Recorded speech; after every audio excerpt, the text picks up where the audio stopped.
Good day mga ka-tech at mga ka-DIY. So, for today's vlog, ang ating gagawin ay itong isang 4-in-1 portable power supply.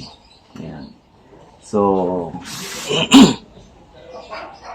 isang magandang guys, parang power station. Ayan. So, ang problema to guys ay hindi siya nagcha-charge at wala siyang indicator na nagcha-charge siya. So, good to guys pang charge ng cellphone, PSP, laptop, iPhone, camera, drone, etc. Meron siyang kasama guys meron siyang kasamang tawag doon yung inverter. Ayan. So meron siyang kasamang inverter siya. So yun guys, pakita ko sa inyo guys yung pinaka problema niya na wala siyang charging indicator and powered na rin. So, ito guys, wala ng warranty. Kasi ito ay matagal na yung naka-stock. So, ito siya guys. Yan. So guys, maliit lang pero halimaw sa supply ng power. Yan. Ito yun yung manual. And then, ito yung kanyang adapter. So, ating guys, i-check nyo. Nung check ko to, ay may power naman siya dito. And meron din siyang output na 15 volts. So, pero nung ako siyang trinay na isaksak, wala siyang dito, light indicator. So, para ko sa inyo guys, yung kanyang pinaka-problema.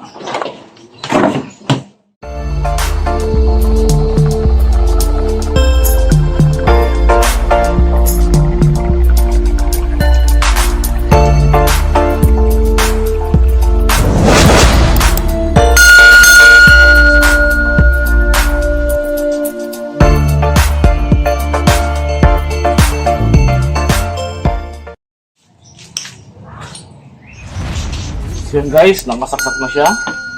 At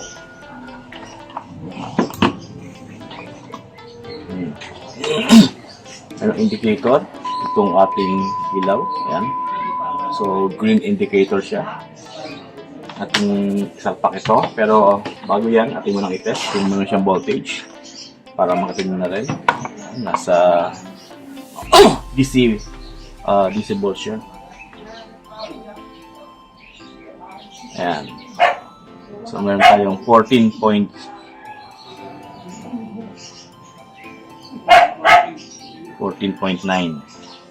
So, almost 15 siya. So, ating test. Gumagawa ko siya. Ayan. So, walang indicator. Walang light indicator. So, okay yung kanyang supply ng 14 volts. Pero wala siyang indicator. Dapat guys, may siyang indicator na nag-charge siya. So, ating try on. DC on off. Yan. So, wala. Wala guys. Output. Wala din. Wala din. Okay? Ating buksan guys kung posible sira ng power station na ito.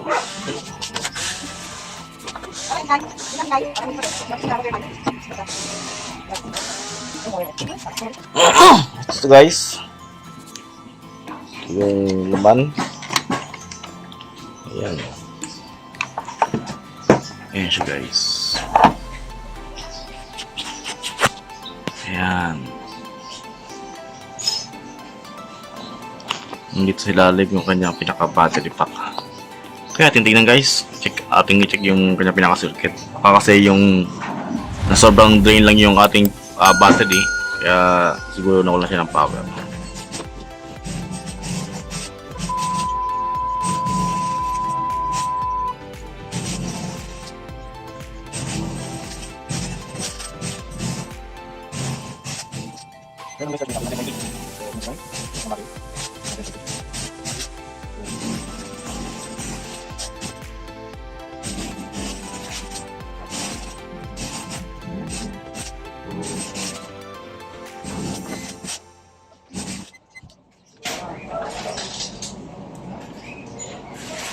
Check guys kung may napasok na bolt tayo sa battery.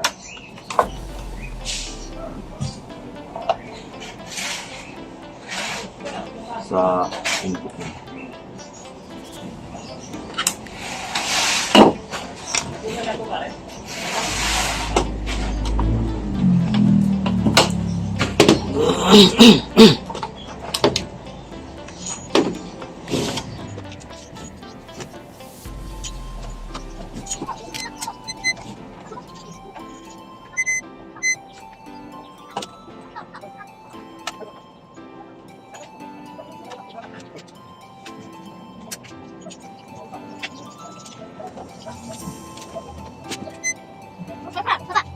Yes.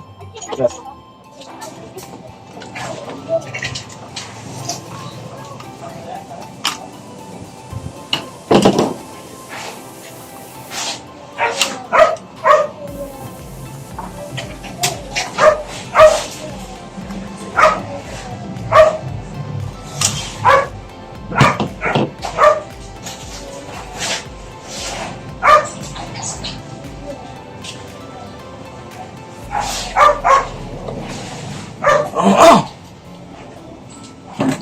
So yun guys, minata tayo guys. Yan, itong isang pan na to.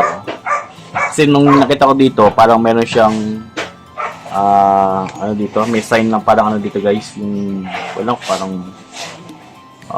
parang burn. Pero nung nakita ko to guys, isang paa niya pala ay putol. Ayan. So yun guys, ito yung problema umangat yung kanyang pinaka paa nitong coil na to. So nung nakita ko siya dito guys, ako dito ko siya nakita. Yan yung yung parang may itim diyan, itong part na to, parang may itim. Tapos tingnan ko siya. Ayan. So, angat pala yung kanyang pinaka pin. So actually dito pa nakita kaysa dito Nakaganyan guys, nakaganyan yan. So, hindi ko siya agad nakita. May palakat na pala. So, ating guys, ibabalik ito. Ating ihinang uli. Then natin ibabalik sa ating i-check kung mag-okay na siya. Guys, ating ihinang. Kung pinaka-active. Sorry, Papa. Ating lang pinapainit yung ating soldering iron. So guys, atin ang ihinang.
medyo guys, yung kanya pinaka dito, leads ay medyo maikli compare sa isa.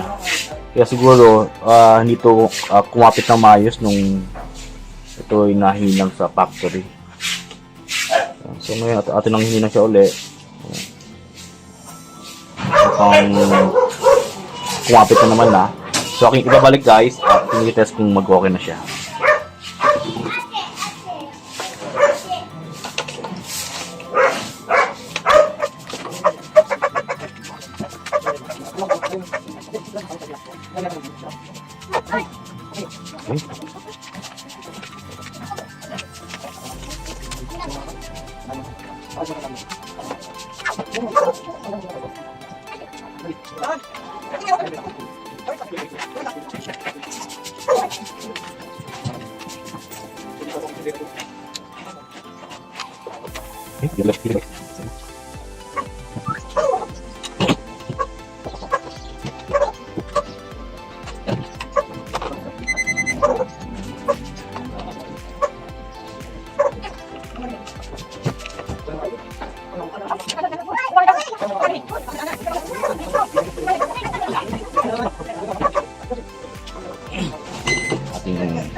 Sana mag-okay.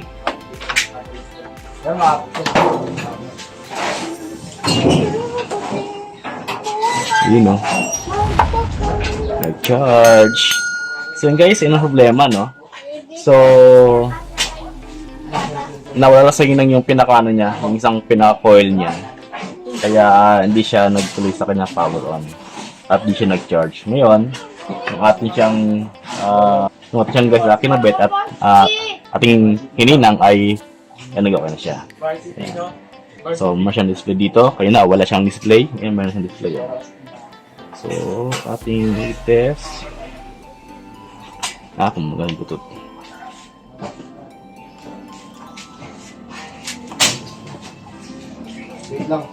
So, yun guys. Ito na yung ating ginawa. Ayan, LED light. Wala ko paano yung buksan namaya pero ating ibalik bago ating i-test at i-check mo yung kanyang pinaka-map, yung mga functions. Okay guys, okay na? Okay siya. Laga mo kung lobat talaga siya, no? Okay, ping-charge mo na siya. Yung. Okay, so ba't natin siya mapuno bago natin siyang i-test kung mag-okay siya. Ano